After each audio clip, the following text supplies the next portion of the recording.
Hey guys, Mandaray1 here. I'm the creator of Poseidon's Lair, and this video that you're watching right now. Territories. I decided to do a commentary for this walkthrough. I don't normally do commentaries, but I've been noticing that they've been getting pretty popular lately, and this map does require a lot of explaining, so I thought I'd give it a shot. Give you guys some insight on the creator's thoughts. Yeah. Anyways, so here we go. I just already picked up that fixed neither rifle and rotated it out. Whenever you rotate out a fixed weapon, it's going to freeze in the air, as you may have noticed. And it's a host-only trick, so if you're playing with friends, they're not going to be able to see it or jump off of it. So you'll have to get them to jump off your head. Anyways, you want to get the shotgun down there, so now that you can bring the neither rifle up onto the sledge here and use it to blow up this fusion coil. It's gonna ricochet here. Like, neither rifle bullets can ricochet at very high angles, so that's how to get rid of that fusion coil. Then you're gonna rotate it out over the teleporter to block it, and bring your shotgun down in this handy little cove here, so you can create a bridge to get across. This teleporter stretches from one side to the other, so you have to block that receiver with a fixed weapon to get by.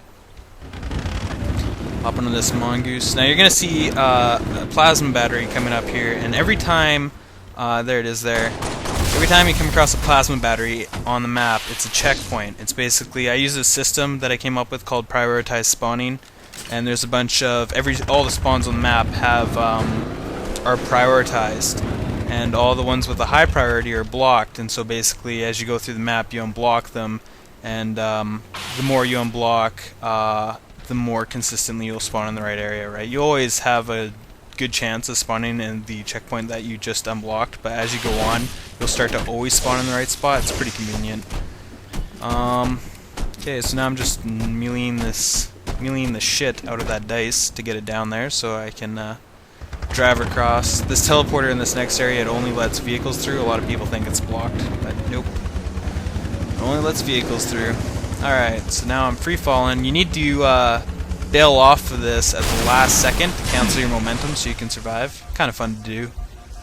And now we are unblocking a checkpoint and committing suicide with a neither rifle. The debris on this checkpoint takes a little bit to clear, so you'll probably spawn in another couple of places first. If you spawn in this place with the dice, be sure to knock that dice over the spawn point. That way you'll be more likely to spawn here. So yeah. Now I'm busting out my pistol, and you want to tip the stool over, then shoot the grenade. If you just shoot the grenade, it'll blow the stool backwards. So you need to blow the stool forwards. And now I'm just kind of pushing this thing along. This is kind of a bitch to do. Normally it's not this hard. Anyway, get that down there. There's a thin death barrier on that metal platform. So you need the stool on it to survive. Tip it over on its side like that, and then you can grab this sprint here. Jump up onto this ledge. It's kind of hard to, like, it's pretty easy to do for me because I've got it down pat, but I notice a lot of people struggle with that part, so just do what I did there and you should be fine. Get up here. There's a nice little pathway along to the drop shield section.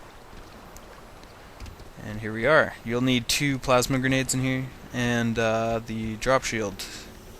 There, yeah. You need to get through that fusion coil, so how you're going to do it is put a drop shield right around there, and toss both your stickies. Be sure to space out your shots. Don't throw them too close to each other, and it'll land on that drop shield and get rid of that pesky fusion coil.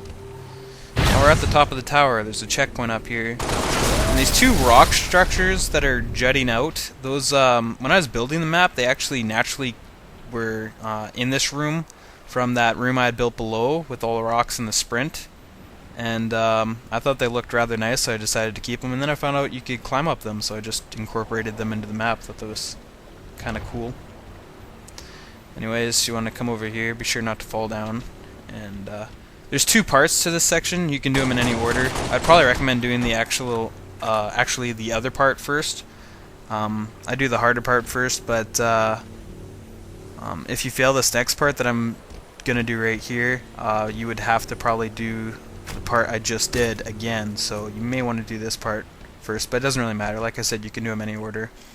I just melee'd that grenade down a hole, and there's a shield door behind there, so you can just toss it down, it would stop it. Shield doors stop active grenades, so you need to roll it down and then shoot it. And now I am on the soccer ball. You can use it to survive this drop. If you fail here and don't get up this ledge, like, be sure not to punch or shoot the ball, otherwise it'll float and then you'll definitely fail. You can get back down here just by falling down that shaft and then crouching at the last second. It'll let you survive, and then you can jump back off the soccer ball instead of waiting for it to despawn. Now I'm catching my breath on this assault rifle. I put a soft kill barrier in all the water to make it seem like you can't hold your breath underwater, and then I just kind of turn that into some challenges. So if you're wondering where that came from, that is the explanation. Now I'm in the submerged lobby. This is a lobby because there's lots of pathways in here and a checkpoint. 3 of the pathways require a specific armor ability to go down. And this one that I'm about to do here doesn't, just requires you to rotate a weapon behind this fusion coil and set off that trip mine. And now this will lead you back to previous armor abilities. Right now I already have the drop shield since I didn't die, but I'm just showing you how to get it if you did die. Yeah. Now I'm gonna go do the drop shield section first. You don't have to do the drop shield section first, you can do the sprint section first if you want. It's up to you. This is my personal preference. Be sure to stay crouched right here, otherwise you'll die from that kill ball. And don't go more than halfway up the ramp when you're deploying that drop shield either, because the kill ball is kind of deceptive. It looks like it's further away, but it's not, and it'll kill you. Right here you want to put that drop shield so that only the edge of this trip mine is sticking through. I keep calling them trip mines, they're actually called land mines now, but I don't give a fuck. Anyways, go through there. This is a bigger challenge, one of my favorites on the map. Just try to stick it in there. You need to get the grenade launcher right now. You can get rid of that fusion coil, which respawns every 4 seconds. This next fusion coil here respawns every 3 seconds, and you need to deploy a drop shield here so that you can get your grenade from your grenade launcher underneath you and right next to that fusion coil down there. And then you'll have to, while holding down this trigger to not let your grenade go off, you'll have to throw a grenade to blow up that first fusion coil and hold the trigger till here to blow up this second fusion coil, thus letting you up into this little area. This is the end of the drop shield section. That fusion coil I just blew up doesn't respawn, and it's one of the 2 you need to blow up to release the jetpack. The sprint section leads to the other one. I'm just showing it right here. There used to be a fusion coil up there. And now it's time to go and get the sprint. So these pathways here, they actually lead back to previous parts of the map. And you're just grabbing those armor abilities from the other side, basically. I did this to save money, and it kind of, I don't know, I thought it was kind of a cool idea. Probably not, you probably think I'm retarded, but, you know, that's how it goes. I love how many messages I'm getting about this map, about people saying that it's impossible and the most retarded thing ever. That's why we puzzle makers make these kind of maps, is to get messages like those. It's awesome. Anyways, got the sprint here. Gonna do this long hallway. You could probably guess, like if you went down these hallways or pathways before getting the armor abilities, you could probably guess what each one requires. Like this is a long hallway, so obviously it requires sprint. The one with the kill ball obviously requires drop shield, and the other one requires jetpack because it's a big shaft you have to go up. Anyways, now you can get rid of your sprint. Be sure to rotate it over to the other side there, because you're going to need it for the next challenge. And you can use evade to get across this gap here, like that. Be sure not to crouch. And now this is everybody's favorite boulder section. You can't go through this teleporter right now, it'll just lead you up to that receiver over there, so you need to wait for that kill ball to spawn before you can go through. I play on widescreen, but I captured in standard format, so you couldn't actually see. When I was playing, out of the corner of my screen I could see that kill ball as soon as it spawned, and as soon as you see it spawn you want to move through that teleporter because you only have a couple seconds while it's still blocked. Anyways, got past there, shot that thing. Be sure to also start sprinting about halfway down, because if you start sprinting earlier, you're not going to make that jump. If you sprint too late, the kill ball will catch up to you. Anyways, I blew up that second fusion coil and released the jetpack, and now I can do the jetpack section. This part here is probably going to require you to do a bit of practicing. You need to feather the jetpack, use about like 1/8 of it at a time, and then drop for a couple seconds. And you can also get yourself off to a good start by jumping and then jetpacking immediately after. You should notice, it should be a noticeable boost that you get that you normally wouldn't.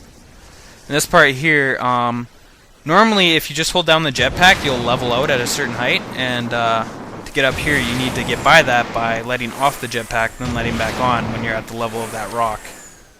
And now the challenge in this section here, there's kind of multiple pathways that you could take. You could like take the high road, but you'll need to wait for your jetpack to recharge. So the actual challenge there is to go the path of the armor abilities. You pick up the sprint, which is full, and then you deplete that to get the other jetpack. And the other jetpack will be full, even though your first one was depleted, and you can use that to get over here, where you can now unblock these, the final checkpoint here, and go through this teleporter back to a previous section of the map. You'll need to block this teleporter so you can get to the other side. Right here, I'm not failing.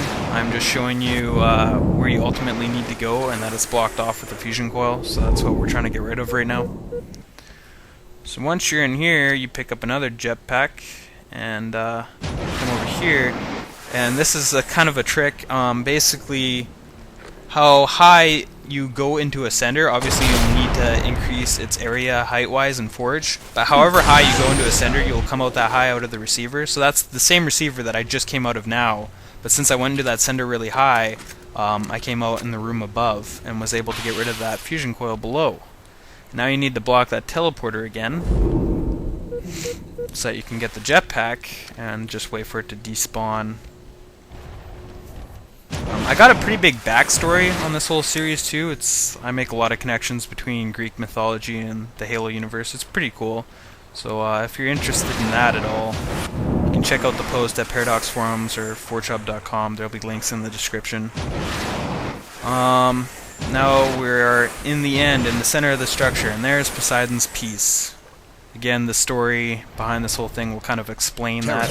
Captured. Game over. Yeah, so that's the map. I hope you liked it. If you do like puzzles, go to paradoxforums.com. It's a great site for all puzzle makers. And yeah, thanks for watching.